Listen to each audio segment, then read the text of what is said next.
Thanks, Michael. Hey, Miles. Wanted to ask about a potential center back partner of yours, Chris Richards. Younger player, starting to play consistently now in the Bundesliga at Hoffenheim. Hasn't played in a World Cup qualifier yet. Obviously wasn't there in September, but I wonder your impressions of him overall in this camp, and what you think it could be like to play next to him if he's a guy who is selected to start next to you. Thanks. Yeah, no, it's my first time meeting him in person. Obviously, he's a great player. He's a great person, funny guy. So it's been great, getting to know him these past, few days. But yeah, he's a great player all around. So. Thank you, Paul. Next, we go to Doug McIntyre from Fox.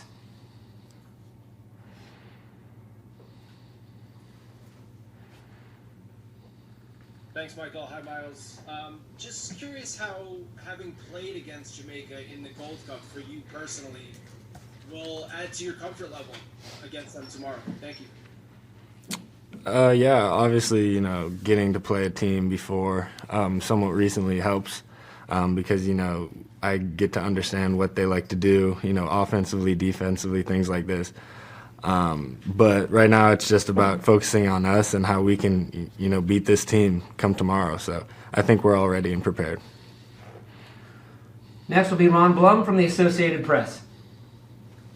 Hi, Miles. Looking back to last month, what did playing 93 times in 7 days take out of your body? Was it any different than normal, any more sore? How did you recover any differently than you would do if you had 3, 4, 5 days rest?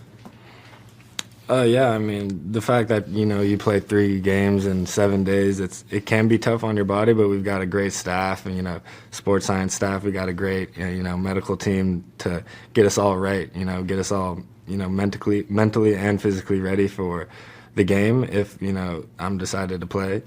And I think I always felt like I was physically ready when the time came. Next will be Jonathan Tannenwald from the Philadelphia Inquirer. Thank you, Michael.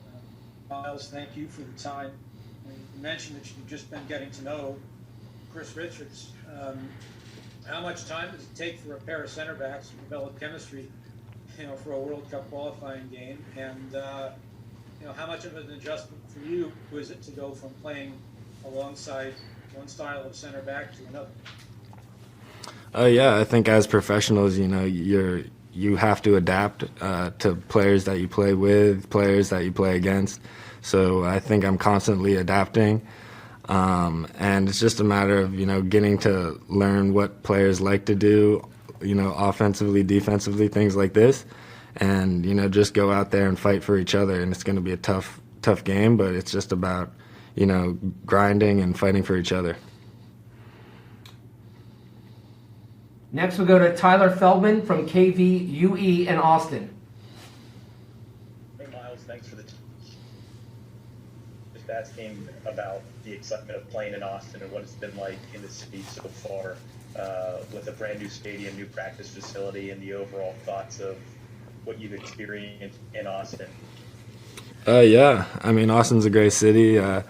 We played here once before with the national team, and I thought it was a great atmosphere. Obviously, the stadium's new, the training facility's new, so they're both great. And I'm definitely excited to get out there. Next will be Charles Bone from MLSsoccer.com. Hi, Miles. This week in the lead up to this camp, Greg and now some of the other players have talked a lot about being more direct in the attack and tactically. We've heard the word verticality a lot. I was wondering what that means for you, your roles and assignments on the pitch, and maybe what the preparation has been like this week. Is it different? What is your element to that? Yeah, I mean, I think the training sessions have focused in on, trying to play more, through the opponent rather than around them. And I think with the few sessions we've had, we've done a good job in that. And also, it's just about, defensively trying to keep them pinned in their defensive half and, as a center back, try to win your duels. So I think that's pretty much what we've been, focusing in on. Next will be Claudio Villalobos. Thank you, Michael.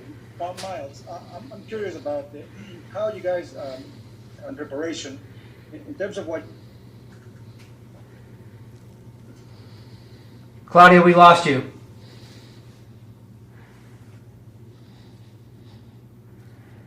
I'm here. We can hear you now. Okay, thank you. Thank you, Michael. Miles, I'm curious about in your preparation, when you think about Jamaica and the strengths that they might have in front, what do you think that you need to be more aware of in terms of when they're attacking you guys?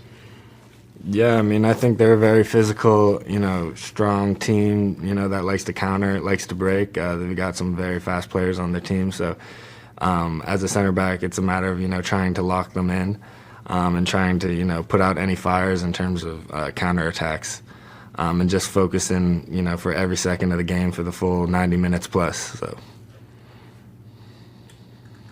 Next will be Sam Stayskull. Thank you, Michael. Miles, thank you. Hope you're doing well. I'm just wondering, you guys obviously, it was mentioned earlier that you guys played Jamaica in the Gold Cup a couple of months ago. It's a slightly different group, but some of the same forwards that you played against in that match are back in the team and probably likely to see the field again tomorrow. What do you take from that game coming into this one in terms of their tendencies, their style, their tactics? Yeah, like I said, I think they're, a strong, fast team that likes to break. So it's up to us, to stay, sharp defensively and with our positioning to ensure that these counters, can't start to anything dangerous. Next will be Sean McCaffrey. Thank you, Bob, for taking the time to do this. Just a quick question. Coach has come from MLS, so he's a year or so removed from it or more now. How much of an advantage do you think it is that he was in the league, the players that are coming from the league and were in the league during his time, and they know, as I mentioned, their tendency to want the ball played in front of them, to them, left footed, right footed, things like that? Yeah, no, it's definitely an advantage, or just, for us, kind of working on it, trying to get better in just these last few days. But I think we're very prepared, and we understand it's going to be a very tough game. It's going to be a physical game, but it's up to us to, dial it in for every single second of the match. And I think if we do that, we should, hopefully get a good result. Next we'll go to Nicholas Mendela from NBC Sports. Thanks.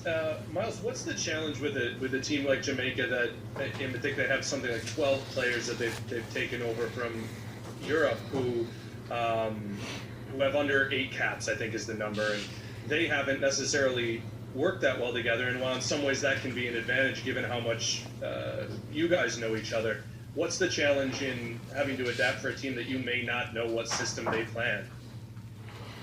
Yeah, I think Greg prepares our team, very well with, focusing in on how we're going to play and understanding if, the opponent does something tactically, he's going to change our, the way we will play and things like this. But, yeah, it's up to us to just really focus in on how we play. And, it starts with our intensity and then the tactics will come. But from us personally, we just got to, fight from the first minute. With a couple questions about Jamaica, just one point of information. 3 players on the U.S. roster with Jamaican ties, Tim Weah, Mark McKenzie, and Sean Johnson, all having at least one parent who were Jamaican born. We will go to Chris Tavares. Hey, Miles. With this set of 3 matches of qualifying coming up, how important is it to get off to a good start on Thursday to kind of set the tone for this 3-match run? Yeah, I mean, for us, I think the whole team is really just focused in on this match. We understand it's a big game coming tomorrow, and I think if we give it our all, fight, starts with intensity, and, if we actually go out there and give it absolutely everything as if it's a final, some good things will come, so.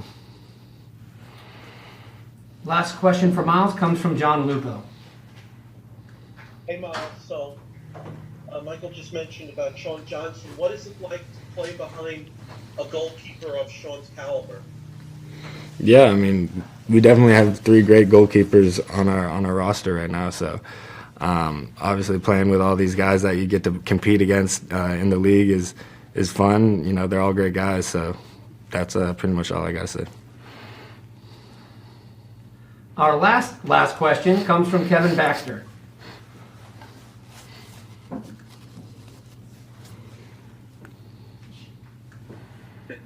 Okay, thanks for your time. When you look at this Jamaican team, what I know you've talked a little bit about it, but you look at a team they've got 1 point, they're winless. How do you avoid overlooking them? And I know it's World Cup qualifying, but still, you have Panama coming up, Mexico next month. How do you keep focused on the team in front of you? Yeah, I think it's just the mentality of the guys out there. I think all of us are, solely focused on this game tomorrow, and we understand the intensity and, the grit that it's going to take to get a result that we want. So I think we're all dialed in at the moment, and it's just about us, I think. So.